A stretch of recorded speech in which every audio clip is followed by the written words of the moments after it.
Kembali lagi bersama saya. Kali ini saya akan mempresentasikan ikan hias air laut. Yang pertama, perkenalkan, nama saya Abhimanyu Faisal Putra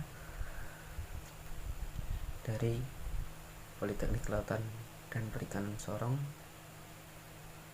Prodi Teknik Budidaya Perikanan. Yang pertama, saya akan menjelaskan tentang ikan hias air laut.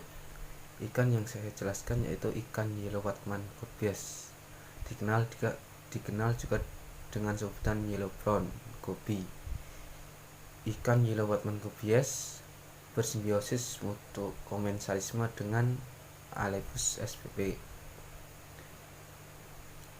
Berasal dari bahasa Yunani yaitu Kypros yang berarti bersembunyi dan Getron yang berarti menyengat. Hal ini menggambarkan kebiasaan watman gobies dalam memburu mangsanya. Potensi budidaya ikan yellow watman gobies yaitu ikan yellow watman gobies termasuk salah satu golongan ikan hias mahal ukuran 1-2,5 inci seharga $18 sampai dengan $20 di pasar internasional. Sementara harga yellow watman gobies di pasar nasional dimulai dari Rp15.000 sampai Rp60.000. Itu harga online. Melihat hal itu, pengembangan budidaya ikan hias yellow watman gobies dapat sangat menguntungkan. Yang kedua, yaitu saya akan menjelaskan paper review prospek bisnis teknik pemilihan dan pembesaran ikan arowana super red atau bernama latin Sclerophages pharmosus. Ikan arowana super red merupakan ikan hias air tawar asli Indonesia yang memiliki nilai ekonomis tinggi. Ikan hias air tawar yang dibudidaya di Indonesia diharapkan dapat menjadi komoditas unggulan, antara lain Discus biota, ikan rainbow, arowana, dan Corydoras. Keindahan warna dan bentuk tubuh arowana sangat mengagumkan. Karenanya ikan yang dianggap sebagai pembawa hoki ini banyak dicari para pecinta ikan hias di dalam maupun di luar negeri. Permintaan ikan arowana terutama oleh masyarakat luar negeri setiap tahun terus meningkat. Tingginya permintaan dari negara-negara pengimpor belum mampu dipenuhi oleh produsen ikan arowana atau penangkar dalam negeri. Budidaya ikan arowana super red, terutama teknologi pembenihan, membutuhkan keahlian yang memadai dalam persiapan wadah, pemeliharaan induk, pemanenan larva, pemeliharaan larva dan benih, pengelolaan kualitas air, dan penanganan terhadap penyakit. Dalam persiapan wadah, yang harus diperhatikan adalah kesesuaian wadah dan kesterilan wadah dari patogen berbahaya bagi ikan. Dengan wadah pemeliharaan yang baik menghasilkan produk yang berkualitas dan menurunkan tingkat kecemaran penyakit serta kematian ikan. Ikan arowana super red sangat diminati oleh banyak masyarakat di luar maupun di dalam negeri karena ikan disebut ikan arowana juga memiliki hoki atau keberuntungan bagi masyarakat Cina. Yang selanjutnya yaitu saya akan menjelaskan paper review prospek bisnis teknik budidaya teratai. Teratai adalah tanaman tumbuh di permukaan air yang tenang. Bunga dan daun terdapat di permukaan air, keluar dari tangkai yang berasal dari rizoma yang berada di dalam lumpur pada dasar kolam. Tangkai terdapat di tengah-tengah daun. Daun berbentuk bundar atau berbentuk oval yang lebar yang terpotong jari-jari dan menuju ke tangkai. Permukaan daun tidak mengandung lapisan lilin sehingga air yang jatuh ke permukaan daun tidak membentuk butiran air. Cara membudidayakan tumbuhan teratai sangat mudah, yaitu dengan cara mendiamkan tanaman di atas permukaan air. Teratai akan tumbuh dengan sendirinya. Teratai mempunyai 50 spesies seluruh dunia.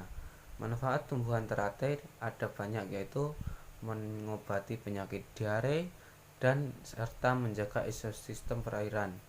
Biji teratai diduga mengandung senyawa tenin yang mempunyai efek astringent sehingga bermanfaat untuk mengobati diare, gelinu, nyeri otot, dan berbagai macam penyakit lainnya.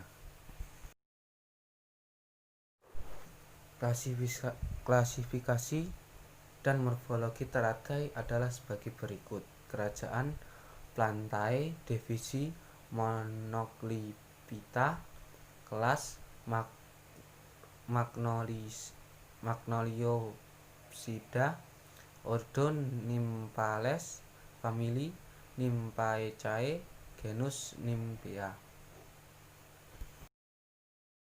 Yang selanjutnya yaitu saya akan menjelaskan paper review prospek bisnis teknik budidaya udang merah atau red carry. Red carry shrimp atau udang merah adalah udang air hias air tawar yang banyak dipelihara dalam akuarium. Udang ini sangat gemar memakan alga mikro di akuarium sehingga punya fungsi sebagai tukang bersih-bersih. Ukurannya yang sangat kecil dan warnanya yang sangat indah membuatnya begitu populer dan sangat disukai oleh masyarakat luas, terutama masyarakat Indonesia. Udang red carry merupakan salah satu spesies udang hias introduksi yang berasal dari Taiwan.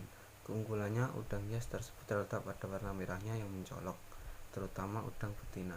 Udang red carry cocok untuk akuarium mengingat tingkat kecahayaan warnanya yang sangat tinggi sehingga kontras dengan latar wadah budidaya. Peningkatan keragaman pembesaran udang red carry diperlukan sebagai dasar optimalisasi keberhasilan budidaya.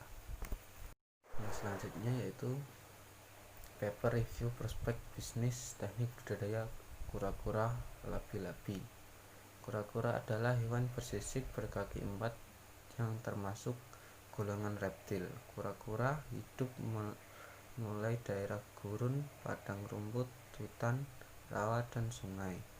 Kura-kura ada yang bersifat pemakan tumbuhan atau herbivora, pemakan daging atau karnivora, dan pemakan segala atau omnivora. Kura-kura tidak memiliki gigi, akan tetapi berkerasaan tulang di moncong kura-kura sanggup memotong apa saja yang menjadi makanannya. Kura-kura labi-labi merupakan salah satu satwa air yang masuk ke dalam komoditas perikanan. Labi-labi jenis tersebut di Indonesia telah dimanfaatkan untuk kepentingan konsumsi dan sebagai pemeliharaan. Hewan ini bersifat semi-akuatik. Sebagian hidupnya tinggal di air dan hanya pada masa-masa tertentu naik ke daratan ketika akan bertelur. Labi-labi umumnya dijumpai di daerah tenang. Berarus lambat, labi-labi selalu bersembunyi di dalam lumpur, pasir, kolam, dan sungai sehingga sulit untuk ditemukan. Cara budidaya kura-kura adalah sebagai berikut. Yang pertama, pemilihan indukan. Kura-kura mulai siap melakukan perkawinan pada usia 5-6 tahun. Perkawinan kura-kura atau pemijahan. Kedua, indukan harus berasal dari spesies yang sama. Untuk menjaga keaslian keturunannya, masukkan seekor kura-kura jantan seekor kura-kura ke dalam kolam pemijahan. Pemeliharaan kura-kura.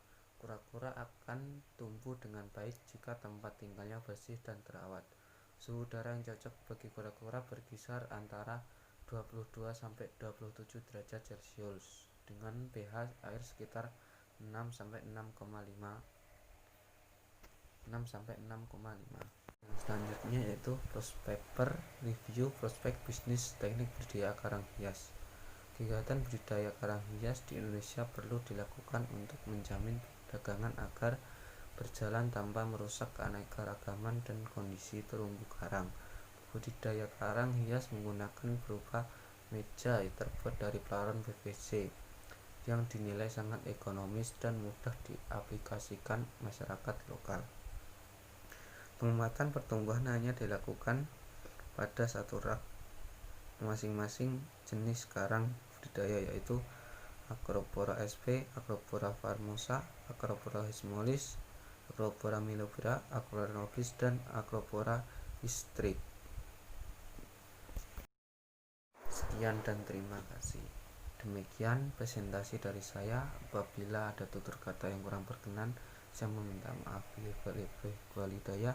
Assalamualaikum warahmatullahi wabarakatuh.